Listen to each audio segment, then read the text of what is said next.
Welcome back, everyone, to Conversations Live. I'm your host, Cyrus Webb. Glad you all could join us once again. For those tuning in on the radio side of WYAD 94.1 FM and WYADonline.com, we're glad that you all can be with us. Also joining us online worldwide via our podcast at iHeartRadio and Amazon Music.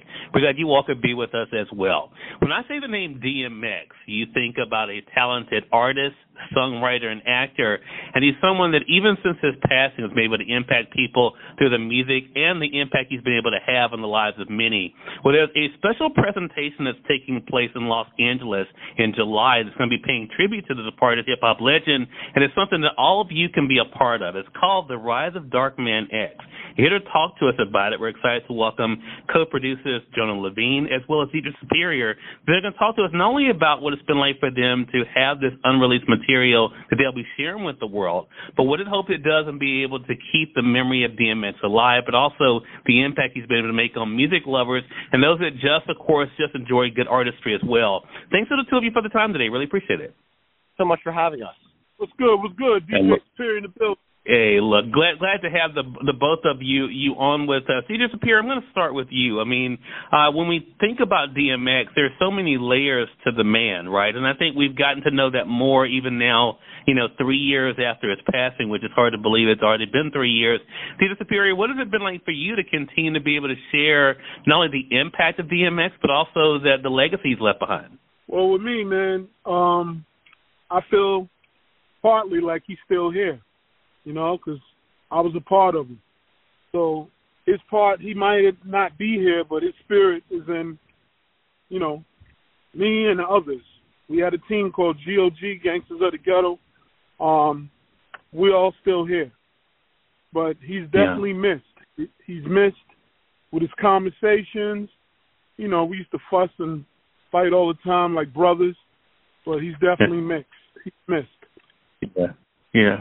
And Jonah, what about for yourself? I mean, through the Rise of Darkman X, of course, you're going to be able to share, unreleased footage that people have not been able to experience. But what has it been like for you to see the impact that DMX continues to make even today?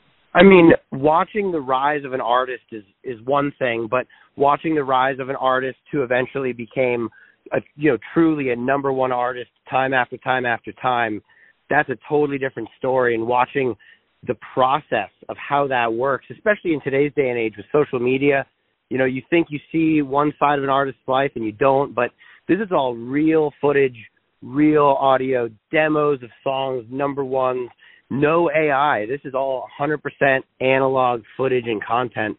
So watching all of that is really inspiring, especially, for the younger generation, I think.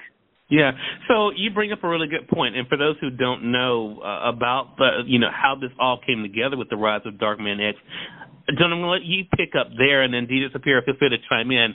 How did the idea for this come about to be able to make this presentation available for the world? So initially, I had someone had gotten in touch with me and said, "Hey, I'm working with this guy DJ Superior who has a documentary, and I wanted to come take a look at it." So I got in touch with Superior, and he was like, "Hey, I don't really show this to a lot of people. I don't really know." I spoke with him. I told him why I wanted to see it. And as I was watching it, I had noticed that there's all this footage and all this unreleased material that was in this documentary. So separately, I said, "Hey, do you happen to have all of this material? Do you have all this separated, all the raw footage, these interviews of, Jinx and Jadakiss and X and, Wah and D and all these people?" And he's like, "Oh, yeah, of course I got all that. What are you talking about? I shot everything. I filmed everything. I recorded everything." And I was like, what do you mean you recorded everything?" And he shows me hundreds of songs, all sorts of stuff, collaborations, solo joints, projects, albums that have not come out, that might never come out. Maybe they will. But at the end of the day, I decided to, put together a pitch for him and say, "Hey, what if we did this as a presentation, as a live show, so that people can really experience what it is? You put out an album, that's great. There's music and there's a story in the album, but it's different when you could put out music and footage and have someone like Superior, who is there, who captured it, actually talk about it and give you the context that you usually don't get when you're just listening to an album or just watching a documentary." Yeah, yeah. And to that point, and social media, we'll talk about it, but DJ Sapir, I want to ask you, because one of the things that, as Jonah was talking, I think about how at the time, and this is how it is, I think, with all of us, which is why I think documenting is so important, right? Because at the time, DJ Sapir, did you realize that you were capturing something special, something that would be timeless? Yes, I knew what I was doing, and he's the one that told me to make sure I did it. Because he was like, yo, dog, later you be good, dog. Like, record everything. So I just kept recording stuff, you know, because I knew we was going to eventually make history. And I was able to do these other deals that I did, like VH1 DMX Behind the Music. I licensed the footage to them, and I did Rough Rider Chronicles. I licensed the footage to them. So I own the footage. So it was good to do this, and now I want the world to see what we're going to do for this show. Right, right. And, Jonah, what about for you? I mean, both of you being in the creative space, you know, the producer space, I mean, this is a great lesson, right, Jonah, for artists, for all content creators, I believe, really, right, about the importance of documenting. What do you hope artists take away from this as they're watching this, the importance of, no matter how little it may seem, or, you know, the importance of really making sure you get this stuff so that you can be able to have it? I think it's funny because I'm 100% in support of artists taking content, but there's something different about this sort of content that we're talking about that's in the show versus content that you might shoot on your phone, because the content from the show or the things that Superior was able to capture, this is everything. It's the good, the bad, the ugly, the blood, the tears. It's the whole entire process versus now on social media, you only post the best shit.